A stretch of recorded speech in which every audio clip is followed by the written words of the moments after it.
करूँ कहाँ से? मैं शुरुआत करूँ उस भारत से जहाँ 130 करोड़ लोग 22 भाषाएं और 1600 से अधिक बोलियों में बात करते हैं, या उस भारत की संस्कृति जटिलता से जहाँ 4000 जातियाँ, 25,000 उपजातियाँ, 49 गोत्र, 8 प्रमुख धर्म से जहाँ क्रांति ने न केवल भारत को ही नहीं पूरे विश्व को दिशा दी। इस मुल्क को खतरा न हिंदुओं से है न ही मुसलमानों से। आज इस मुल्क को तकलीफ है तो फिर बेईमान और गद्दारों से, बेईमान और गद्दारों से।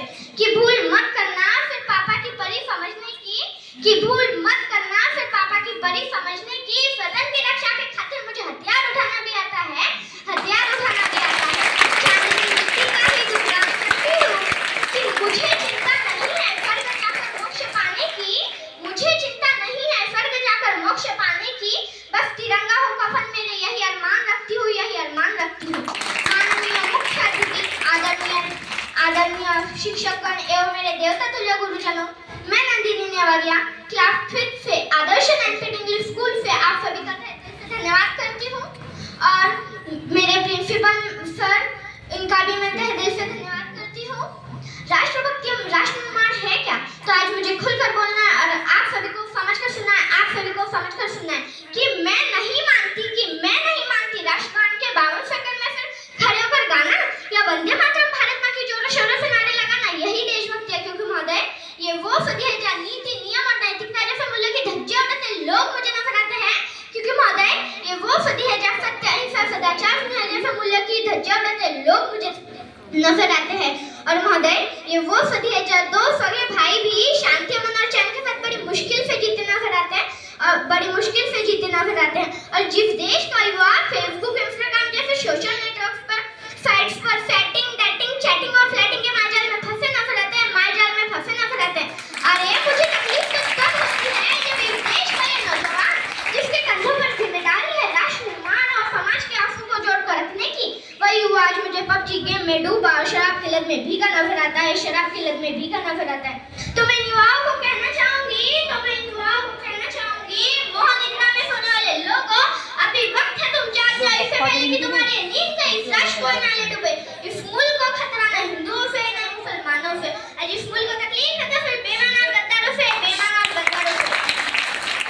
कि कतरा कतरा खून दिया था बीच जवानी जुनून दिया था, कि कतरा कतरा खून दिया था बीच जवानी जुनून दिया था, कि खड़े अंग्रेज माने नहीं तो गोलियों से भून दिया था, तो गोलियों से भून दिया था। राजनीति से मिली नहीं है ना पैसों से खरीदी है, राजनीति से मिली नहीं है ना पैसों से खरीदी है। स्वदेलहू का मॉल हुआ था भगत सिंह जैसों से, स्वदेलहू का मॉल हुआ था भगत सिंह जैसों से।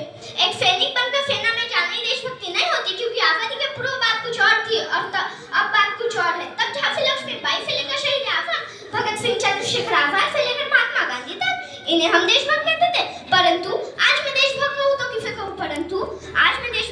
किसे कहूँ, अपने परिवार, समाज, राष्ट्र समर्पण के प्रति भाव ही है देशभक्ति। अपने परिवार, समाज, राष्ट्र के प्रति भाव ही है देशभक्ति। हर देशद्रोही के जीवन में आने वाला तूफान है देशभक्ति। धर्म लोकता को बचाकर ईमानदारी से किया गया काम है देशभक्ति, ईमानदारी से किया गया काम है देशभक्ति। और हर गांव में एक गरीब बीमार बुजुर्ग को दवाई दी जाए तो वो है देशभक्ति। और एक पत्रकार अपनी पत्रकारी पूरी ईमानदारी से पूरी करे तो वो है एक देशभक्ति। और एक शिक्षक पैसों के लिए नहीं तो एक शिक्षक पर जब विद्यार्थी को पढ़ाने के उद्देश्य से पढ़ाए तो वो है देशभक्ति, वो है देशभक्ति, तो वो है देशभक्ति। और आज का ये नौजवान युवा पहले दूसरे को मारने के लिए नहीं, पहले खुद मरने को तैयार हो तो वो है देशभक्ति, तो वो है देशभक्ति, तो वो है देशभक्ति, तो वो है देशभक्ति। तो मैं युवाओं को कहना चाहूंगी, हवाओं में फेंक बोलने वाले लोगों, फिर हमारे इशारे से बदलते तुम क्या तस्वीर बदलोगे मेरे हिंदुस्तान की। शेरों के जिगर में मां भारती बसती है, शेरों के जिगर में मां भारती बसती है। अगर मैं बात यहाँ महिलाओं की करूँ तो महिलाओं को आरक्षित नहीं बल्कि सुरक्षित करने की जरूरत है, क्योंकि कन्या भ्रूण हत्या, दहेज प्रथा, बाल विवाह, शोषण, बलात्कार जैसी बातें बढ़ती नजर आ रही है। तो मैं नारी शक्ति